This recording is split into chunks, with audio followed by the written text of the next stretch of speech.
hearing now to order, and let me acknowledge the presence of Senator Amy Marcos and Senator Binay, and also the presence of Senator or Congressman Eddie Gulyas. So before we continue, let me acknowledge our resource persons. So I'm directing the committee secretary to acknowledge our guests for today. Good morning, Mr. Chair. Good morning, everyone. For our virtual hearing on House Bill number 5644 and Senate Bill 2115, our resource persons for today are as follows. From Carcar City, Cebu, Mr. Rogelio T. Montes Claros, the City Administrator. From the Department of Tourism, we have Ms. Judilyn Kiachon, Supervising Tourism Operations Officer from DOT Region 7, and Attorney Viveca Lopez, the Supervising Tourism Operations Officer from the Legislative Liaison Unit of DOT Central Office. From the Department of Environment and Natural Resources, we have Engineer Monica P. Baguio from DENR Region 7. From the National Historical Commission of the Philippines, we have Architect Maria Luisa Valerio. From National Commission for Culture and the Arts, we have Mr. Lawrence Charles Salazar, Assistant Chief of Policy/Plan Formulation and Programming Division, and Head of Cultural Heritage Section. From the Tourism Infrastructure and Enterprise Zone Authority, or TIAZA, we have Attorney Maria Salve Aure M. Carillo from the Legal Department. And last but not the least, from Heritage Conservation Society, Mr. Eric Dural, a trustee. Thank you, Mr. Chair.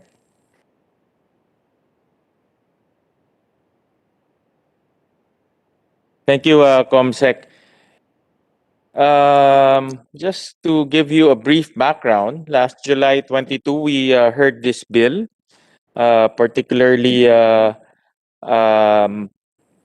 declaration of the city of Carcar in the province of Cebu, a cultural heritage.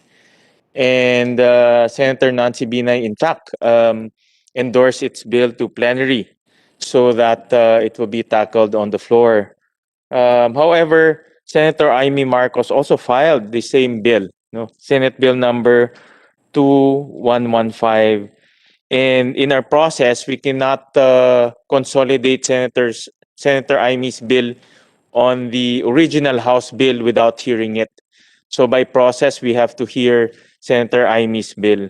But nevertheless, Senator Amy's bill is a worthy bill to be heard because it effectively, basically, the concept is the same, but it gives us an opportunity to go deeper into the concept and the good features of Senator Amy's bill. So with that, I can see Senator Amy is here, so she can personally sponsor her bill. And again, I would like to thank Congressman Gulyas for being with us here. And the reason why we need to hear it also is to this coming May 14, May 17, when we convene, it is the intention of this representation to already sponsor all the local bills, including the 3 heritage bills that we tackled in the past. So it's good to include Senator Amy's bill in our sponsorship so that we will capture her thoughts and her proposals in the consolidated version. So with that, we recognize Senator Amy for her sponsorship speech. Yes, thank you very much, Chairman Gatchalian.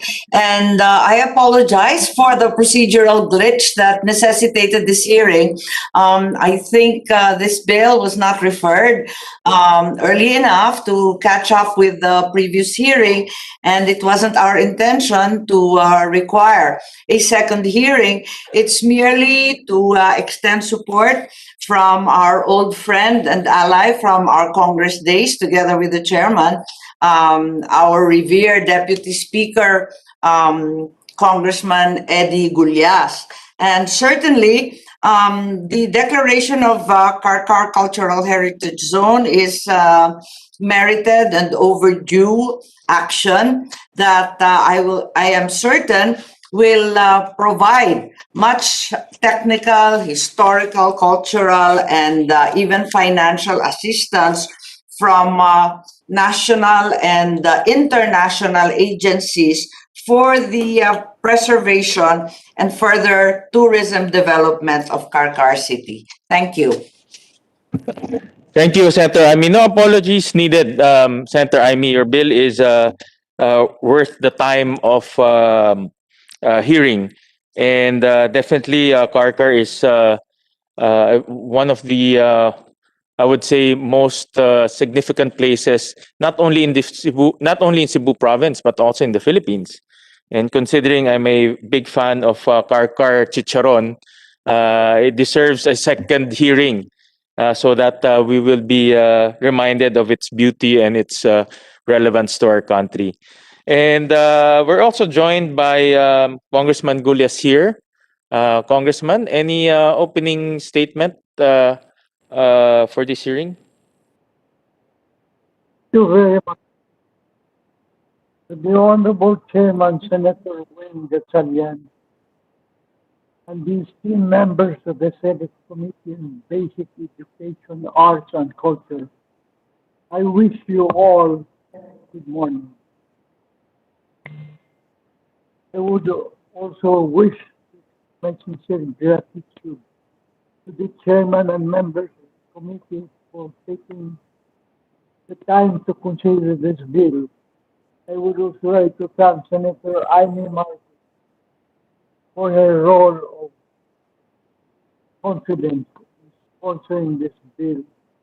Listen, it's my great honor today to deliver this sponsorship speech for Senate Bill number 2115, known as the Carcar State Cultural Heritage Act.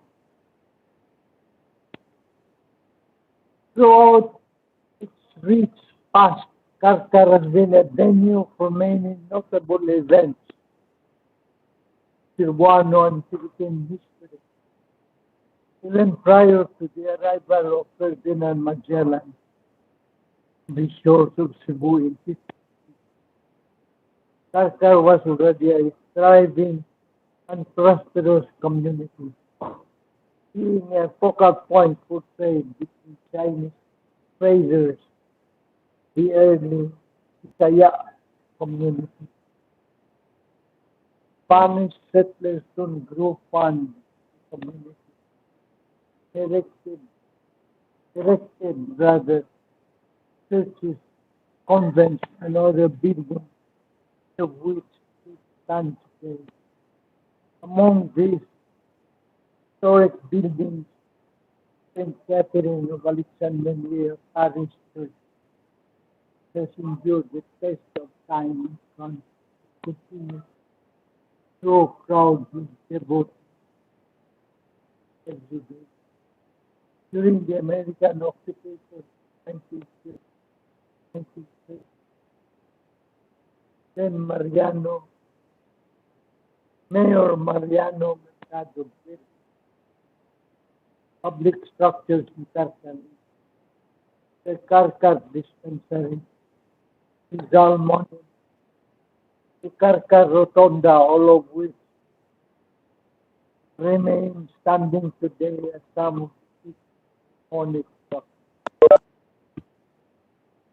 City boasts also rich filmmaking heritage in the state racing institute, dated back to 17. Lastly, Carcar culinary district second to none. Local artisans have been known from local places, Cebu, such as Ampao, Carillo, Cicero, and so, given its special place in Cebuano and Philippine, it has become one of the humble representations, priority initiatives, safeguard Carcar's cultural, historical, and artistic heritage. As Filipinos, remains essential that we remember our storied past in order to be better prepared for tomorrow. Thank you and good morning. Thank you, Congressman Gulyas, and I can see a thumbs up from Senator Aimee. So, and Congressman, with your permission, we would like to request for a copy of your speech earlier. You were coming in quite choppy and in and out. So just to make sure that your speech is reflected in the records, may I request a copy of your speech? I'll instruct the ComSec to coordinate with you to get a copy of your speech so that we can insert it verbatim in the records. Surely, Thank you. And we're also joined by the administrator of Carcar City, the city of the hour for today. We're joined by Mr. Rogelio Montes Claros. Sir, any opening speech or any opening statement? Thank you and good morning, Mr. Senator, Senator Chalian, distinguished members of the committee. It's very welcome.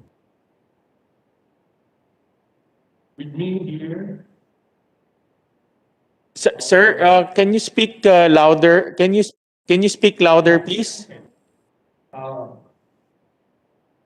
with me right here, Senator, is our chair, the Committee on Tourism of the City Council, Honorable Harold Nakwa, our legal officer, Attorney Rendolin Bacau, and our tourism officer, Juana de los Reyes, and yours truly. Mr. Senator, we pray and hope that the Honorable Committee would unanimously approve this bill because with the following reason, Carcar City possesses more or less 200 heritage items in its jurisdiction. And some very old practices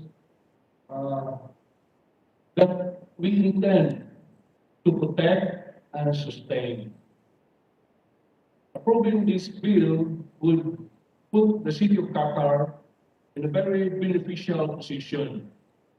We can continue protecting these old structures in the city of Carcar, as well as sustain the cultural practices that we are having right now. So, again, we wish to thank Honorable Congressman Eduardo Argulias, being the proponent of this bill, and approving also this bill would help Carcar contribute to continuing attraction of the whole province of Cebu. And for that matter, maybe perhaps the whole of Region 7. Thank you so much, Senator Gatchalian. Thank you, City Admin. We have some more clarificatory questions later on, so hope you can stay with us. And we'll ask that later on. We'll call on the National Historical Commission of the Philippines, NHCP, to give their comments. Yes, sir. Thank you, Mr. Chairman. I'm Architect Maria Luisa Valerio. With regards to the declaration of Carcar City as cultural Cebu Cultural Heritage Zone, we interpose no objection on this. However, when I was reading the documents, The core zone and buffer zone of the area which will be declared is not stipulated in this in the document, sir. So that's the only thing that I na na-observe ko po. But for all the rest, anyways, if this will be declared without specifying the core zone and buffer zone, pwede naman po mauna na yung declaration and then to follow yung establishment of a core zone and buffer zone upon the, ano po siguro, upon the creation of implementing rules and regulations para po dun sa Carcar. That's the only thing I've seen po, I noticed. Architect, the way I understand in the bill, it's the entire city of Carcar will be declared as cultural heritage zone. So, Yes, Mr. Chair. so does it still need a buffer zone, considering that it's the entire city?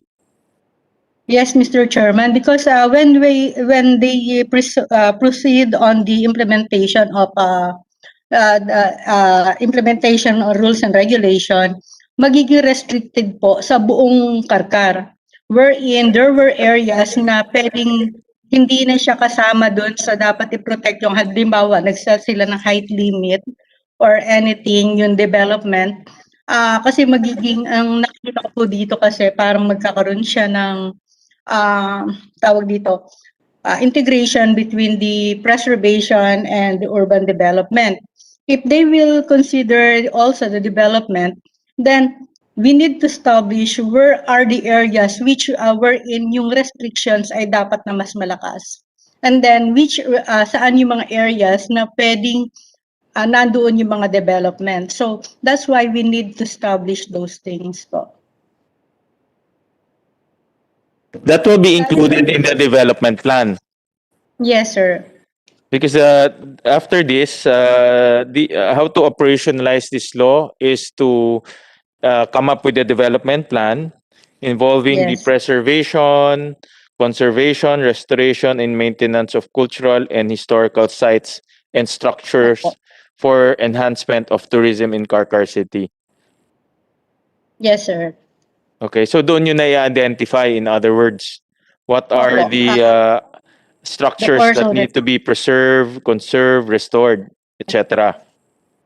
Yes. Opo. Yes, Okay. Mr. Chair.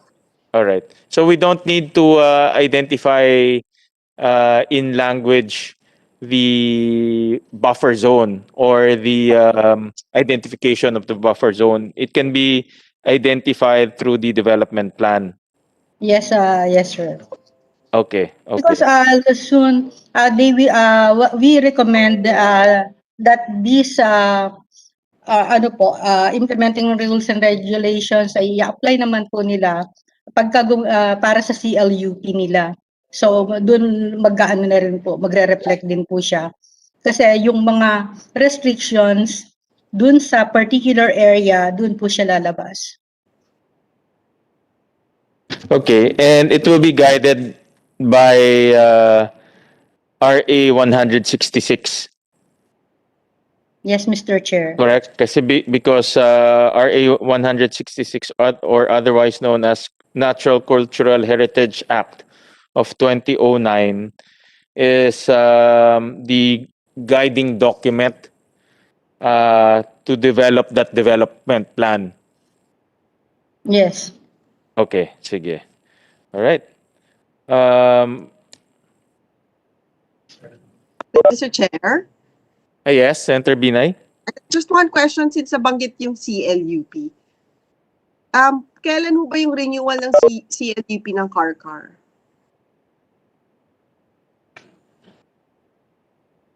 We'll request the city admin to respond to Senator Binay's query. Good morning, Senator Binay. Come to me again. Senator Binay.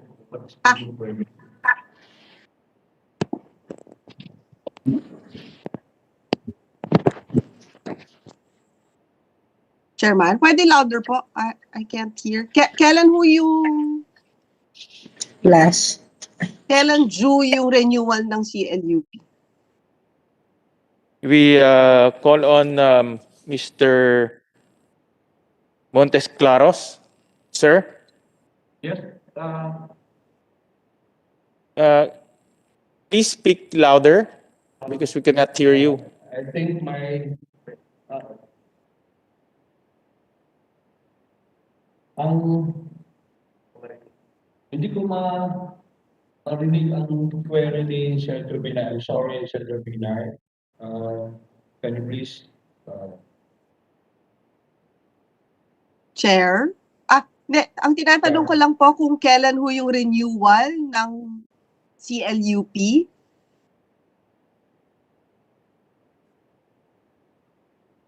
Okay. CLUP. We are in the final stage of the revision of our CLUP, Senator Binay, and I believe it's now with the provincial government of Cebu for their comment and recommendation. Okay. And siguro po, since you're on the final revision, na-incorporate nyo na ho ba yung declaring Carcar as a heritage zone? Kasi di ba nabanggit ho ng National Historical na na dapat isama na doon sa CLUP itong heritage zone. Yeah, hindi pa po na balik sa amin yung Senator Binay. Ano po? We can always incorporate this initiative to our CLUP, Senator Binay. Okay, thank you. Siguro, Mr. Chairman, baka maganda nga na since for renewal na pala tong CLUP, baka mas maigi na i-incorporate nila already dun sa development plan nila itong heritage zone. Yun lang po, Mr. Chair. Thank you. Note namin yan, Senator Binay. Thank you so much.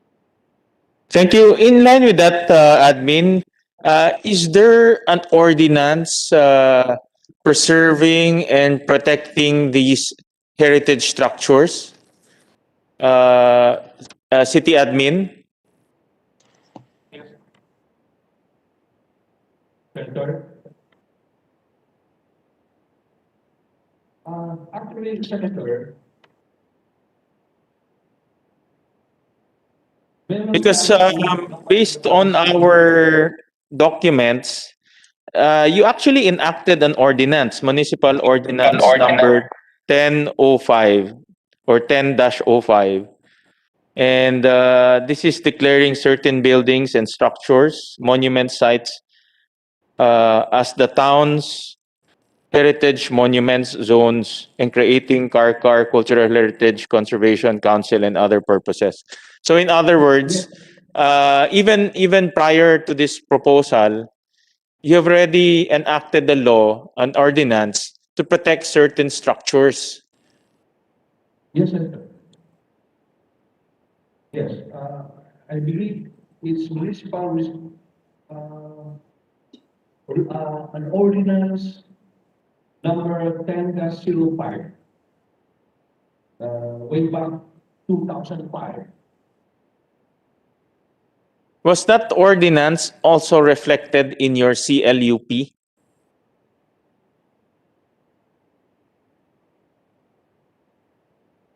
Wala pa, Senator.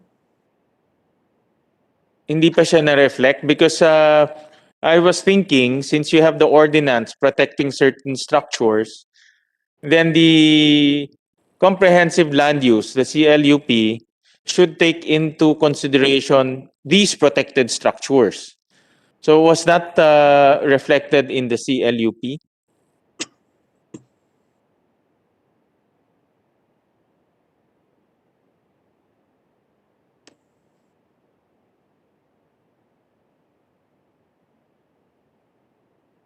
Senator, can you give us these 5 minutes so we can This is actually in line with Senator Binay's question.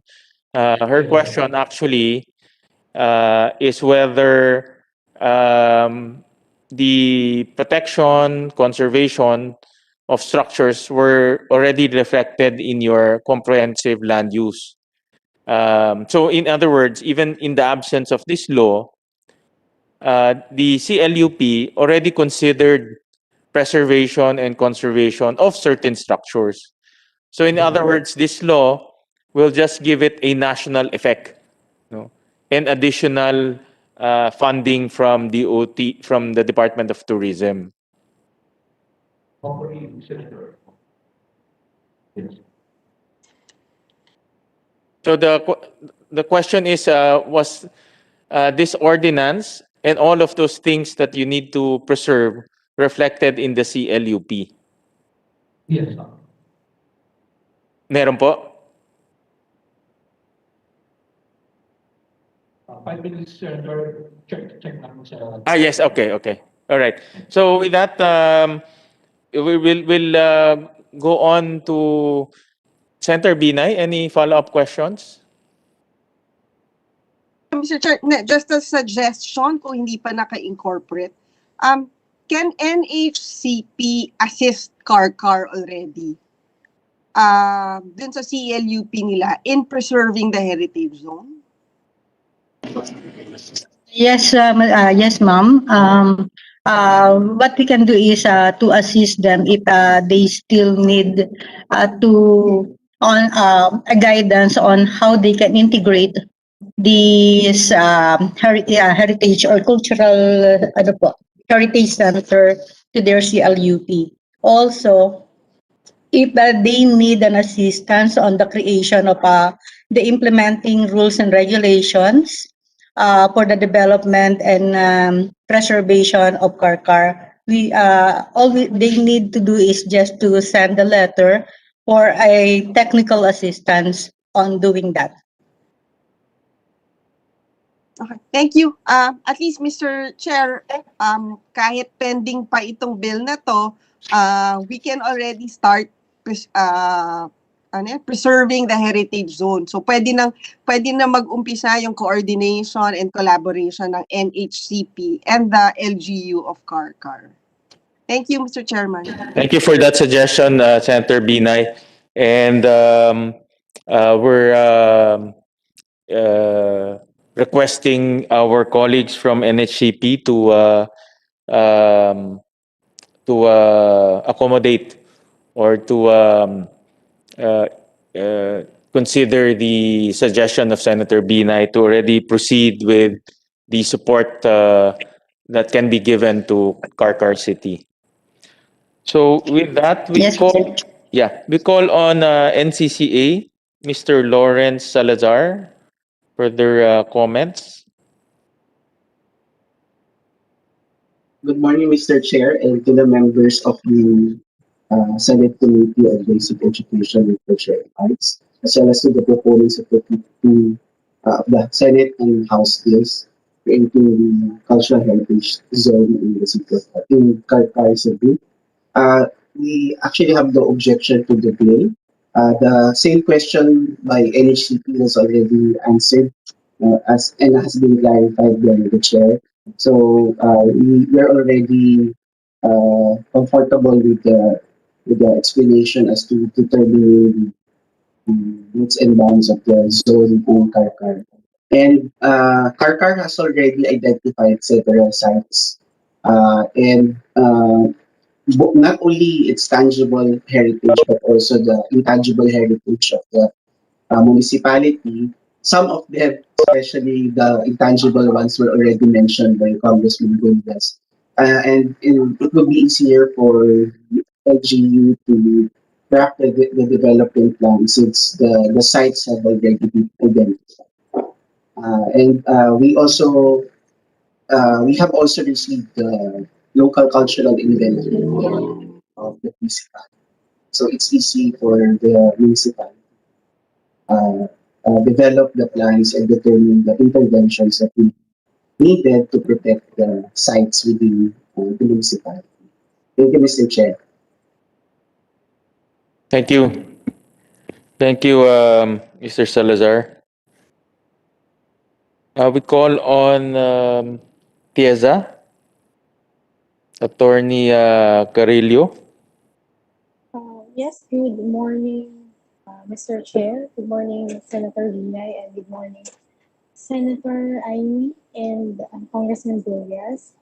Um, the Tiaga generally supports the bill. However, may we um, ask for the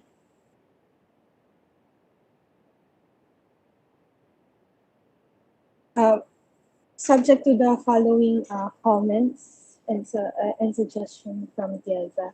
On the preparation of the development plan, um, RA 9590, Tiaza's mandate consists on the preparation of development plan for PEZs only. So I think it would have, as can be, the development plans are limited only to those related to PEZs. Uh, Thus, we would suggest that maybe the preparation of development plan should be mainly by the DOT, the LGU, the NHCP, and the NCUA primarily. As to the promulgation of necessary rules and regulations, unlike the Department of Tourism, does not have the power to promulgate or formulate rules and regulations. Um, but we also suggest that TIEZA would be removed in the promulgation of necessary. So, highlight relevance of the Mandanos ruling um, in uh, in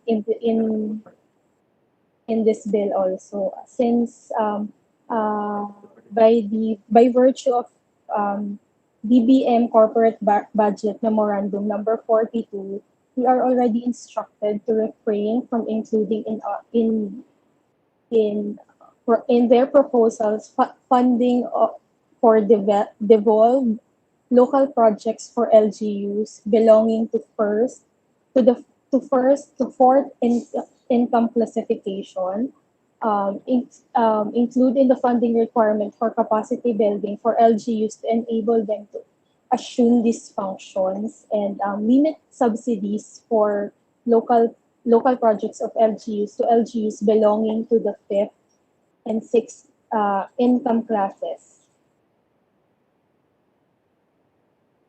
That's all, Mr. Chair.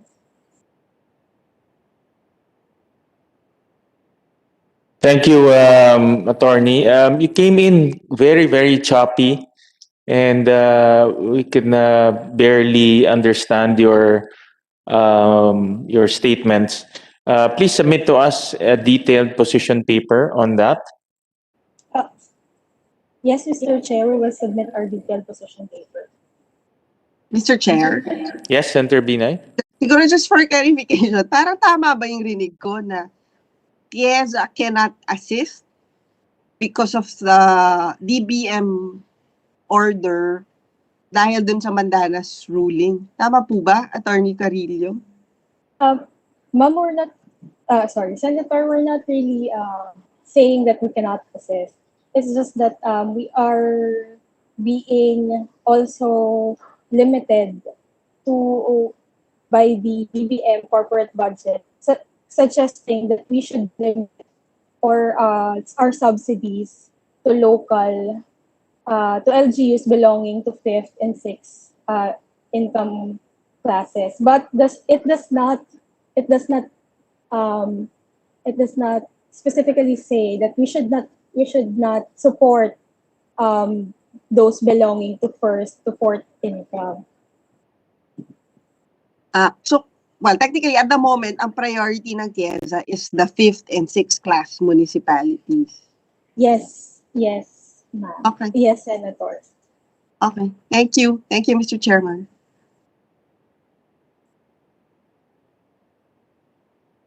We call on DOT, the Department of Tourism. Further comments?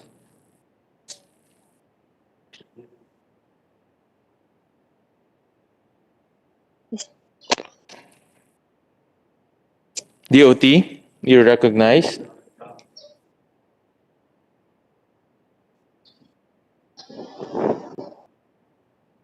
Mr. Chair, Yes, go ahead po, Miss Attorney Lopez. good morning. Good morning, Mr. Chair, Senators Amy Marcos, Senator Nancy Binay, and Congressman Gullias, and the rest of the body, and my fellow resource persons. The Department of Tourism would like to support the proposed measure, and as the proposed measure would give due recognition to the rich cultural heritage of Karkar. We would only like to give a comment with regard to the development plan because, as correctly stated by Attorney Carillo, the development plan should be with the LGUs and the DOT and the rest of the concerned agencies mentioned a while ago. Although we would like to add that based on RA 9593, which is the Tourism Act of 2009, it is stated there that the local tourism development plan should be initiated by the LGUs. So, with respect to this provision, we would like to suggest that the LGUs be this is with regard to Section 4 po, that the LGUs be placed in the beginning of the enumeration po, such that the DOT is in close coordination with the provincial government of Cebu and the city government of Carcar. In this suggested enumeration po, it would emphasize that the LGU would have an active participation in the formulation of the local tourism development plan po. That would be all, Mr. Chair. So your suggestion, Attorney Lopez, is that the LGU spearheads the development plan. Yes po. That is in line with provision in RA 9593. But with respect to Section 4 po, we only suggest that they be placed they be placed at the forefront of the enumeration because currently I believe that the enumeration entails that they are after the other concerned agencies. So if we place them at the forefront of the enumeration, such that it would state that the DOT in coordination with the provincial government of Cebu and the city government of Carcar, that would emphasize that they are closely working with the central office of the DOT. How about the funding? Because if you look at Section 3, line 14, it's written there, no? It shall be accorded priority development by the Department of Tourism. So the logic there is priority development, which is funding, will come from DOT. Therefore, DOT is tasked to spearhead the development of the development plan. So that's the logic there. So in other words, if the LG will spearhead the development of the development plan or the crafting of the development plan, then there'll be a misalignment between funding and the plan itself. No, so that's why in Section 4 it is consistent that DOT will spearhead the development plan. So what my basic question is, what about the funding? Yes, Mr. Chair, with respect to the funding, there will be a long process ano po with respect to the passing or the approval of the budgeting. But rest assured that the DOT will take on its responsibility, its duty with this that is in line with what would be approved, what would be the approved budget for the central office. But With respect to the formulation of the development plan po, that is what is explicitly stated in RA 9593 lang po kasi. So that is why we suggest that this be taken into account with respect to the formulation of with respect to how it is stated in the law. So yung expressly stated lang po kasi is yung tourism formulation of the plan itself. Pero with respect to the funding, we could submit a further explanation sa position paper, but right now po yung formulation of the tourism development plan po yung comment that we would like to put forward kasi ito po yung may expressly stated sa RA 9593. Mr. Chairman, Yes, Senator Binay. question lang. Kasi, well, as far as I know, usually kasi yung tourism master development plan, I think TIEZA has has fundings for that, right? More ang TIEZA than DOT itself. Tama ba, Ms. Lopez? Yes po, meron pong provisions sa RA 9593 that specifically addresses that po. Yeah, pero ang DOT itself, parang nagpa-fund ba kayo ng tourism development plan? Parang hindi di ba?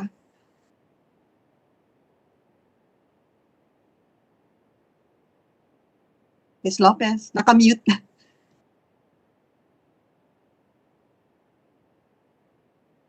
Ms. Lopez, yeah. In my experience, yun nga, Mr. Chair, Senator Binay, in my experience as governor, hindi naman kami tinulungan gumawa ng development plan. Napilitan yung probinsya, nung gobernador ako, na mag-embark sa sarili na tourism development plan. Saka nagtatag kami ng sariling tourism officer.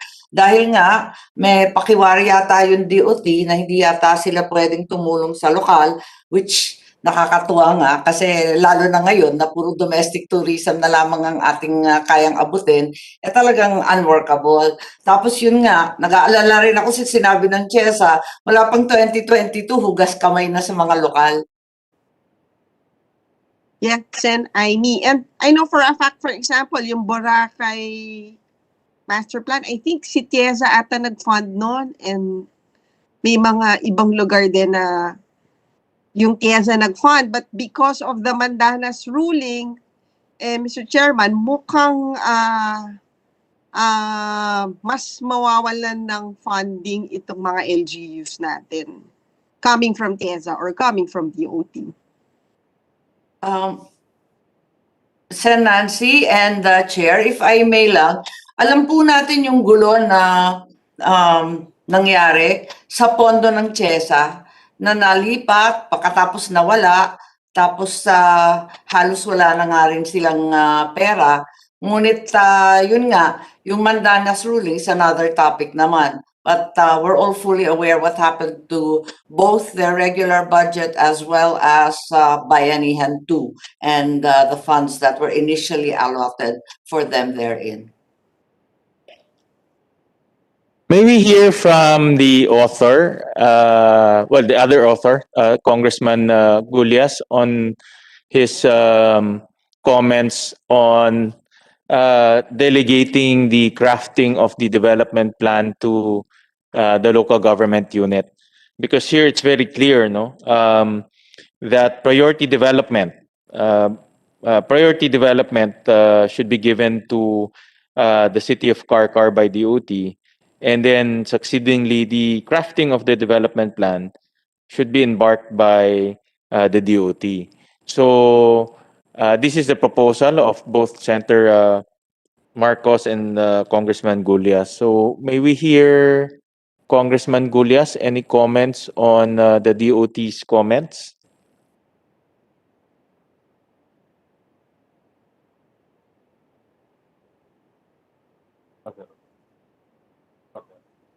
I have no comment.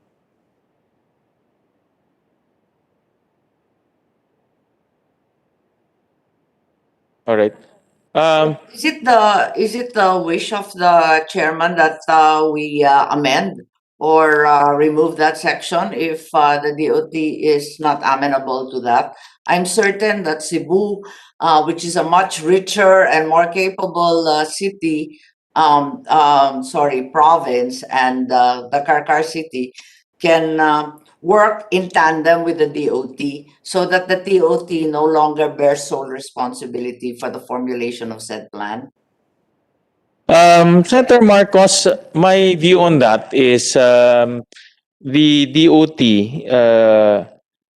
Two things, no. Number one is the DOT has the funding and the firepower, so to speak, Correct. Actually, and we all know. Chair, Yes. Mr. Chair, siguro just to correct you with that impression na DOT has the funding, I think si Ms. Lopez can confirm na in fact, yung regional budget ng DOT is very minimal.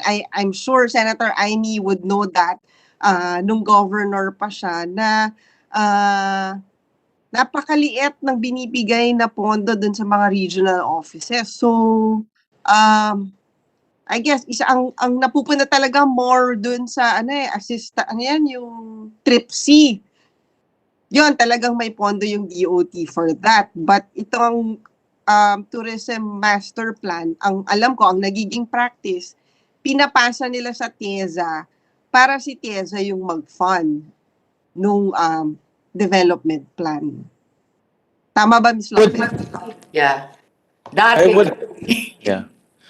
I would also defer to the chairman of the chairperson of the tourism committee, Senator Binay, on her suggestion on the suggestion of Attorney Lopez.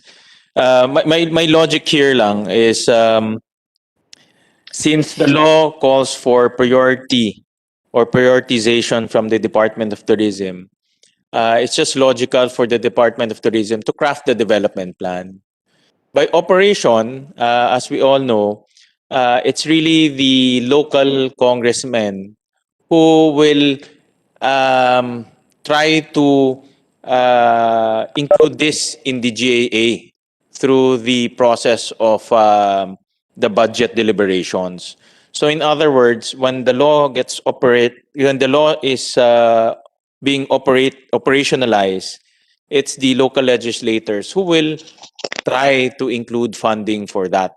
But there is already a legal basis for that funding. So by operation, that is the process. But I'm open to hearing from our chairperson of the tourism committee as to what will be a good system, no, to assist Carcar City in this development plan as well as operationalization of that development plan. There are two steps, the plan and the operationalization of that plan.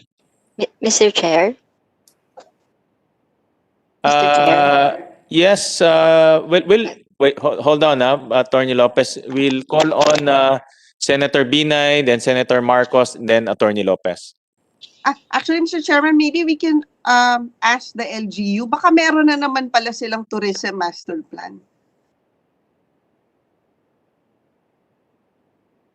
We call on the local government of Carcar.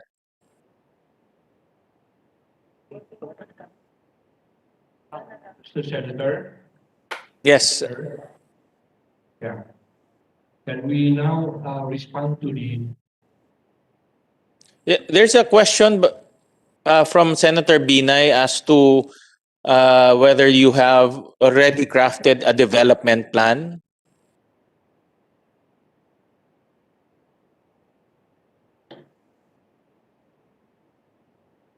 Insofar as this bill is concerned. Good morning, Senator Binay. With regards to the tourism master plan, we're still working on it as of this moment. Can you repeat ho? Medyo malabo po yung dating. Good morning, Senator Binay. This is Joanna Rachel Reyes, the tourism officer of Carcar City. With regards to the tourism master plan, we're still working on it. Okay, you're still working on your tourism master plan.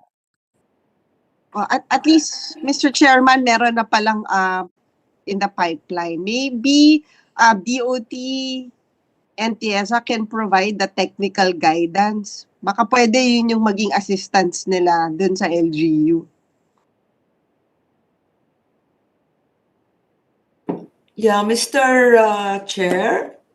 Yes, Senator Marcos. Senator Binay is done. I actually do not have a question, but a mere manifestation that given the avowed change or pivot in DOT's efforts toward domestic tourism, I'm really puzzled by the lack of assistance to LGUs. Ang anunsyo kasi magiging domestic tourism na. Samantalang pag nakita yung budget, at alam ito ni Senator Binay, yung breakdown ng budget nila, puro marketing ng CNN, puro sa food fair sa abroad. Kaya hindi ko naintindihan alin ba doon yung domestic tourism samantalang wala na nga nagbabiyahe ngayon. Manifestation lang po in view of the upcoming budget hearings. Thank you, Senator Marcos. Attorney Lopez, you may respond. Thank you, Mr. Chair. I would just like to make a clarification po. So, yung comment po a while ago was with respect to the formulation of the tourism development plan. And so, I do understand po, Mr. Chair, that you mentioned that it has to be consistent with Section 3. So that is duly noted po. That is really a good comment po kasi that it might give a certain confusion kung papalitan po yung sa Section 4. But I would just like to reiterate that my suggestion po was to put the LGUs sa mas harap nung enumeration. But it's still DOT po that would be at the very beginning of the sentence, meaning the DOT would not shy away from its duty sa pag-develop po ng plan. It's just that yung pag-initiate po ng development plan is with the LGU. That is in line with Senator Nancy Binay's comment a while ago. Yung technical assistance po, it is expressly stated po in RA 9593 that the DOT will provide technical assistance to the LGU in the formulation of the local tourism development plan. So and I am glad po that the LGUs and that the LGU was asked a while ago with respect to a possible existence na po of a master plan, because masasayang naman po yung kung meron na silang nagawa. We might as well just use that. So that is, I hope that I was able to make that clarification po.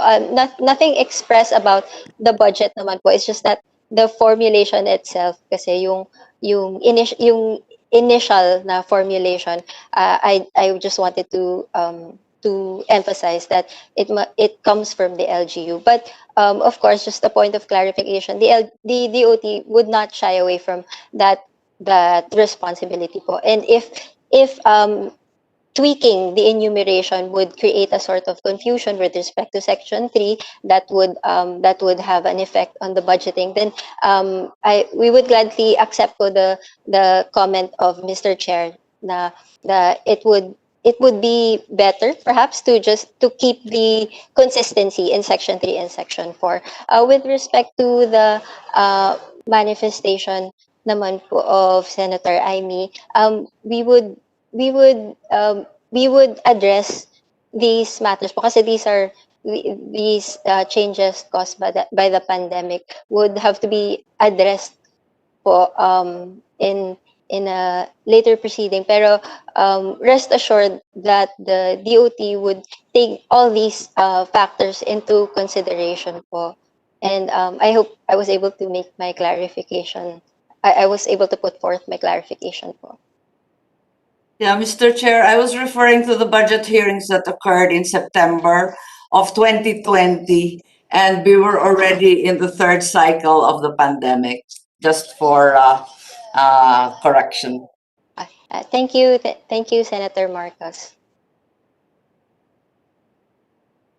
Thank you, Attorney Lopez. So, in other words, just to put everyone on the same plane, it will still be DOT that will be tasked to craft the development plan, and DOT will give priority development to the development plan, obviously.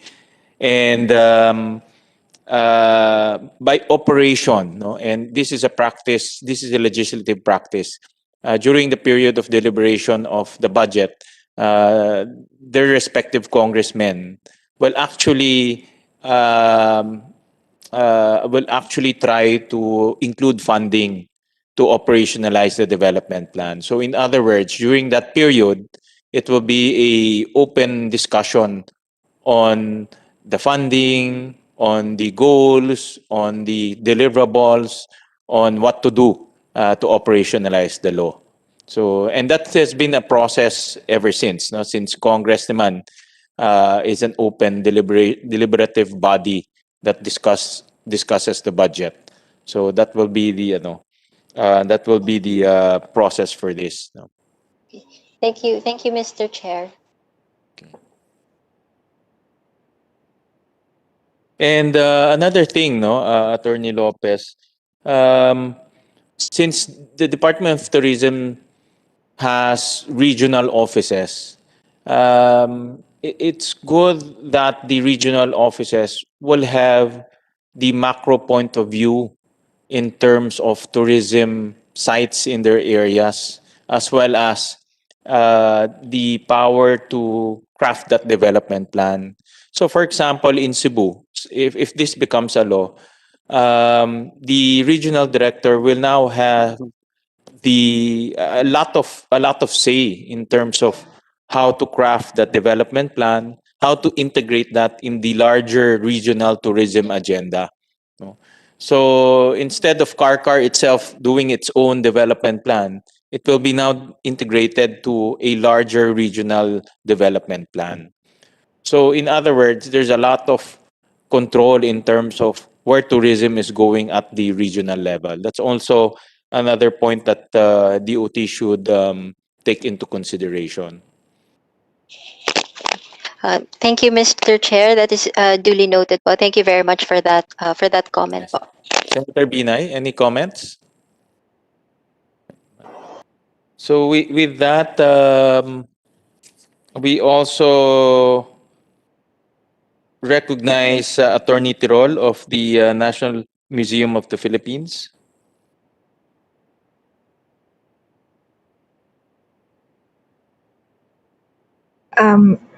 Good morning, Sir Chair. Can you hear me? Yes, we can hear you, po. Okay. Good morning. And also to the members of the committee, Senator Binay and Senator Marcos. Well, like this is my sister agencies, the NHCP and NCCA. We fully support this legislative measure because, well, primarily we have been strongly supporting the development and the recognition of heritage zones. Our thrust now has been limited only to physical or tangible cultural properties because most of our regulatory functions have now been siphoned off to NCCA. So this is one of the measures by which we can help, no, our towns, our municipalities, especially in the protection of whatever is left of our cultural treasures and the properties that are really important to our heritage. The issues raised kanina as to the needs and bounds and then the specifics as to the area, no, have already been addressed. So wala na po kaming problema. And therefore, we fully support this measure. Thank you po.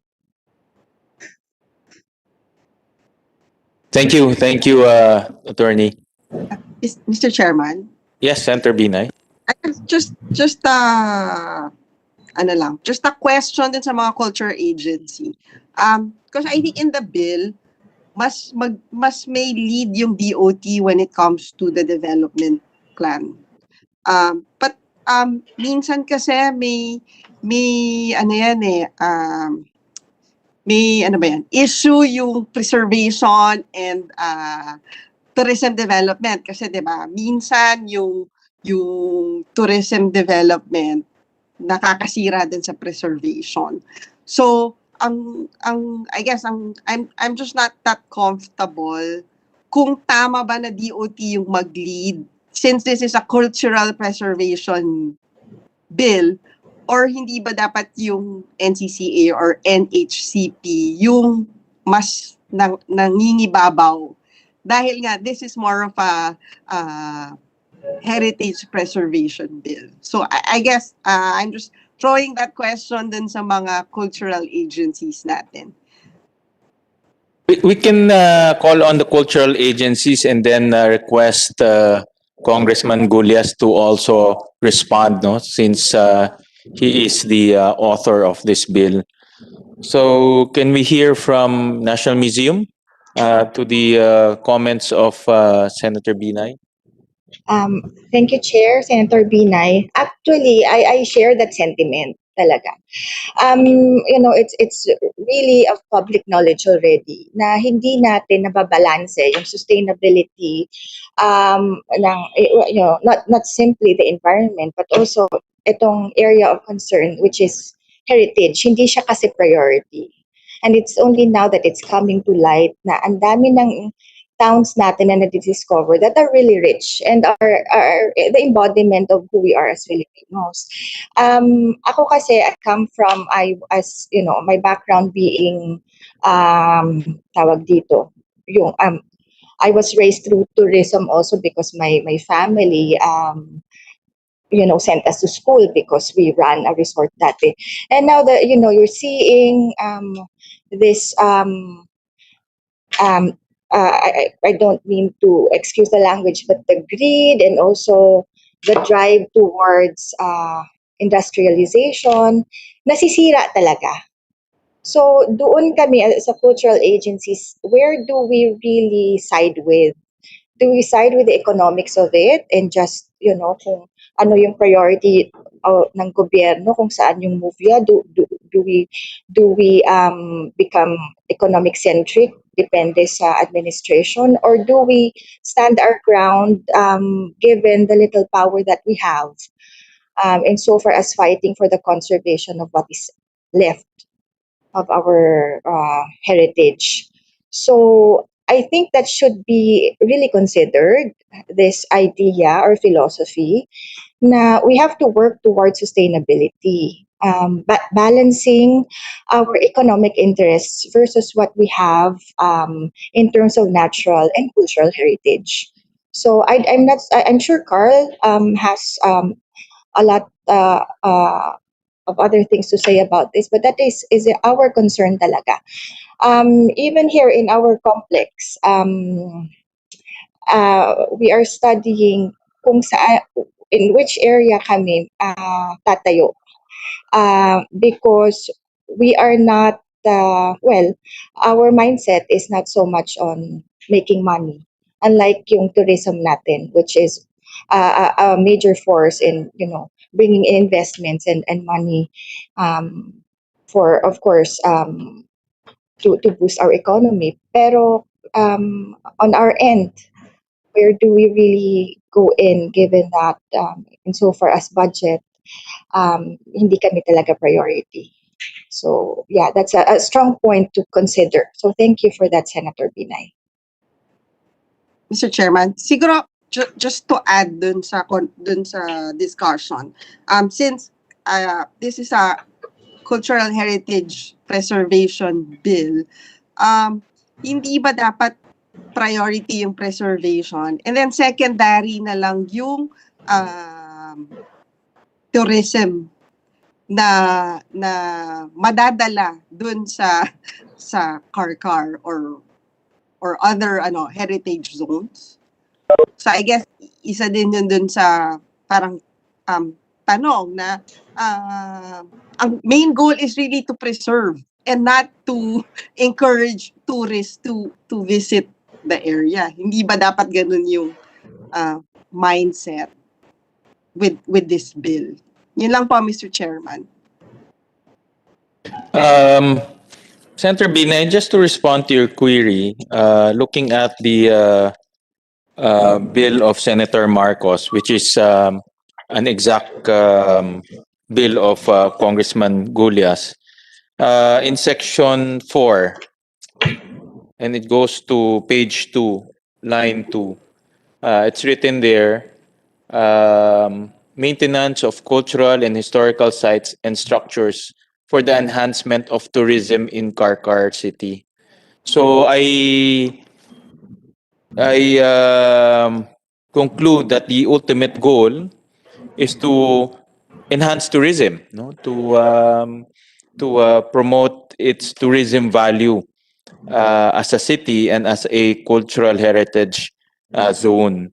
So, in other words, the main driver of preservation or preserving all of the structure is to get more tourists in the city.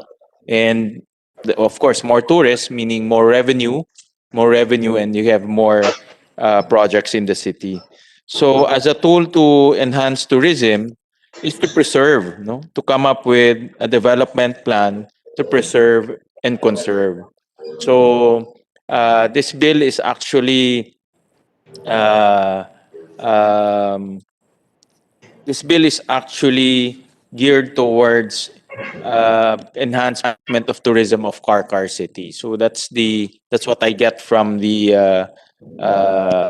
concept of the bill. But Senator Marcos can further elaborate since she is the author of the bill. Yes, Mr. Chair, as you rightly observed, the maintenance is indicated. Given that preservation and conservation cannot be funded on its own, it's always an expense. The present theory is to do cultural adaptation to more modern and developmental purposes such as tourism and commercial enterprise. So yung mga ruins namin, kung minsan nagiging site ng shopping at nakikita ko sa Cebu, ganun din yung old buildings, nagiging restaurant sa Silay, sa Taal. So this is where we have to be creative and innovative. Kapag hindi kumikita yung tao dun sa building, hindi nila inaalagaan. Pero kapag dinadayo na ng turista, iba na ang pagtingin nila sa mga bulok na building at lumang simbahan, biglang talagang pinangangalagaan nila ng gustong-gusto. Within the bounds, of course, of the 6-meter area as well as the other NHA parameters. Thank you. Mr. Chairman. Senator Binay. Yun lang. Well, I guess, nakakalungkot lang because diba technically, we should preserve itong mga heritage zone because that is who we are. Diba? Hindi ko alam kung naging lang ako, hardcore from attending the board meetings of National Museum or NCCA. But, yun lang. I mean, kaya nga diba dapat sana yung NCCA or NHCP would get a bigger budget kasi nga they are preserving who we are as a people. Pero yung perspective nga is hindi ganon. Yun lang. Yun lang, Mr. Chair. Maybe we can hear from NCCA and NHCP. Well, thank you, Senator Binay, for attending those NCCA meeting and being the official representative of this committee to all cultural and heritage bodies of our country. And you obviously you've really taken it to heart, literally and figuratively. But just to respond to that, this bill actually is a well-balanced bill because in section 3, line 16, it's very strict, no, in its conditions that it shall be subject to rules and regulations governing conservation and preservation of cultural heritage zones. And then in section 4, which is the development plan, in the proviso, it's written there, provided that the NCCA shall approve only those methods and materials that strictly adhere to the accepted international standards of conservation, undertaking conservation and restoration works, as provided in Section 15, Republic Act 166, otherwise known as the National Cultural Heritage Act of 2009. So, in other words, the direction is to enhance tourism, but it will not relinquish very strict regulations in terms of preservation and conservation. And in fact, NCCA in the law is tasked to make sure that all the safeguards and all the prescriptions in RA 166 insofar as preservation conservation is concerned is well implemented and reflected in the development plan. So, in my view, this is a well balanced bill, meaning tourism will be the main driver. However, conservation and preservation will be practiced and shall be practiced in the law. So that is well reflected in the bill. With that, may we hear from NCCA? Any comments from Senator Binay? Any comments from the comments of Senator Binay? Thank you, Mr. Chair. We appreciate the sentiment expressed by Senator Binay. Maybe it is indeed the effect of attending the board meetings at the NCCF at the National Museum. Uh, the the sentiment expressed by the good senator is indeed legitimate. There has been an ongoing discourse as to the ability of sites to manage tourism activities for them to prolong the preservation of. It's actually the preservation of the site is only a means to prolong the values that are contained in these sites. What is actually recognized when we talk about heritage are the values that are embodied in the sites. So, but tourism as an activity is a way to interpret the values of the sites. So it's also a recognized complementary economic activity. In UNESCO, when we define sustainability, it's not only to protect people's rights, to protect the planet, to ensure peace, but sustainability also includes prosperity for the people who accept these sites as their heritage. And I think when we just finished our meeting with the World Heritage Site managers and with the other counterparts in Asia Pacific, we all recognize also that there's a limited conversation between the managers of the sites and also with the tourism industry. There's a limited conversation with the industry when it comes to determining the impact of uh, tourism with the heritage sites. No? So I think this is not new when it comes to legislation. I recall this also a legislation on Iloilo. The similar driver is tourism, but the development plan also takes into consideration the preservation of sites. And NCCA's budget also comes from tourism activities. So we share the budget with TESA, and it also affects now that there's limited tourism activities. It also affects the financial capacity of the NCCA when it comes to its share of the travel tax. So I think the uh, the problems that may emanate from tourism activities can be tempered by allowing the tourism industry to take the lead. We in the heritage sector are really into trying to conserve. And the problem is that we tend to forget that permitting the participation of tourists is also a way for us to interpret the values of these sites, to increase the number of stakeholders so that people will also understand it as not only as a heritage of the people of the community living within nearby the heritage site, but it's also a heritage that needs to be shared to the others. So it helps that the plan is tempered by the recognition of tourism activity as a form of change. And then that allows the heritage managers to recognize tourism as a change that has to be managed. Thank you very much, Mr. Chair. I hope I was able to clarify the sentiment of Senator Lee.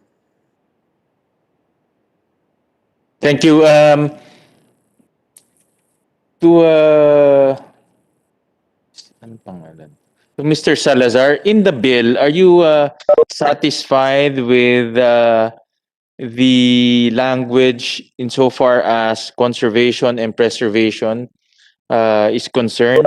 In fact, there is a proviso there that gives ample safeguards and strict mandate to NCCA insofar as conservation and restoration is concerned. Yes, Mr. Chair. The bill, the two bills are explicit when it comes to the powers of the commission and also the mandate that is given to it by the RA 166. So we're already satisfied with the stipulations in the bill. Thank you, Mr. Salazar.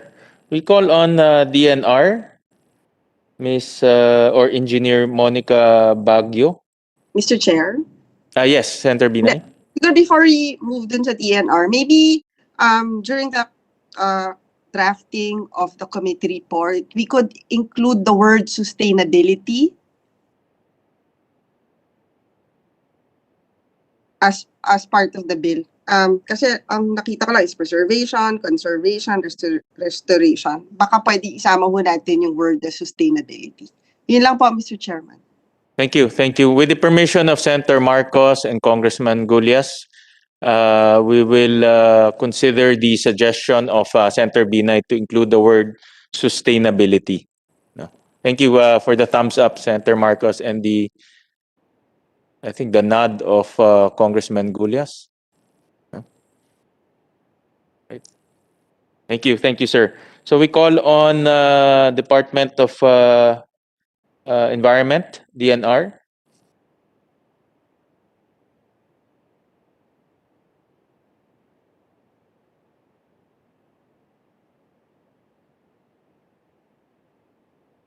Yeah, Miss Baguio.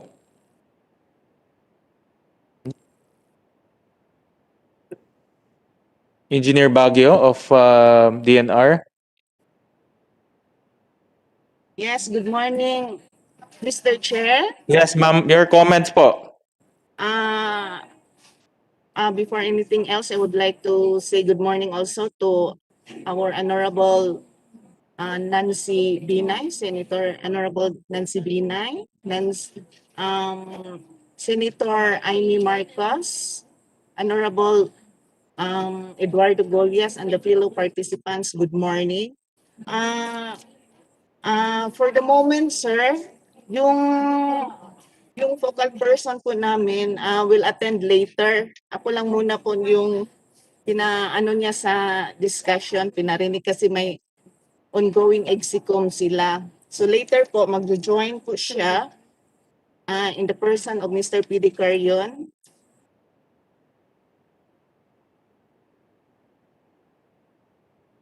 Yeah, ma'am. Any comments regarding this proposal? Yes, sir. In behalf sa DNR po, supports the bill regarding development plan and the preservation of Carcar landmark, which are the old-fashioned buildings and the rotunda. So, yan lang muna po, sir. Magbigay po later ng kung ano pong mga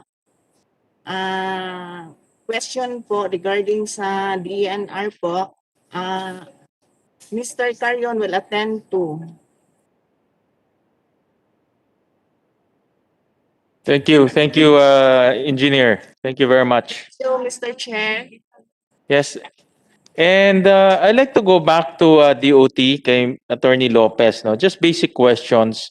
Since you will be tasked to draft the development plan, in a nutshell, no, Attorney Lopez, to the DOT, what are the items contained in that development plan? What are the important items that DOT will include in that development plan? Mr. Chair, Yes. if I may just read directly from the section, from the relevant section po. Okay, sige. So, it states in section 37 of RA 9593 that LGUs in consultation with stakeholders are encouraged to utilize their powers under RA 7160 to ensure the preparation and implementation of a tourism development plan, the enforcement of standards, and the collection of statistical data for tourism purposes. They shall, insofar as practicable, prepare the said local tourism development plans that integrate zoning, land use, infrastructure development, the national system of standards for tourism enterprises, heritage and environmental protection, imperatives in a manner that encourages sustainable um, um, tourism development. So yun po yung enumerated in the local tourism development. Okay. And then in terms of in the bill, it calls for um, priority. It shall, as such, it shall be accorded priority development by the Department of Tourism. The term priority development, in the importance of things, how do you put together that priority development concept? No? I just want to understand, like for example, in the bill course for priority development, how does DOT arrange the different priority development programs in your budget? No? Uh, Mr. Chair, if I could just answer the query um, with how the priority status is interpreted po in the law. So the priority status with respect to funding po is with regard to the areas that are identified as strategic in the implementation of the National Tourism Development Plan, and also with respect po to the need of the area, the need for support for the area, and uh, I, I'm sorry, I cannot go into the specific details as to the process of budgeting itself. But generally po, under the law of RA 9593, it's yung the priority status po of funding, as I said, is with respect to how the area would be identified as strategic in the implementation of the National Tourism Development Plan, and with respect to the financial need of the area, how much assistance is needed by a specific area po. Thank you, Attorney Lopez. With that, actually, I've already exhausted all of my questions. Any questions from Senator Binay or Senator Marcos or Congressman Gulyas to our resource persons? So, hearing none, we can already conclude this hearing by may motion na ito to endorse, no? Last time, no? But by a motion from Senator Binay to endorse this to plenary for further discussion.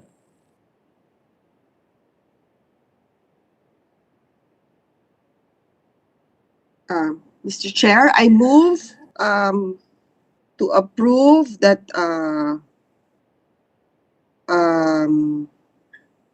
for plenary discussion, Senate Bill number 2115, an act declaring the city of Carcar in the province of Cebu a cultural heritage zone.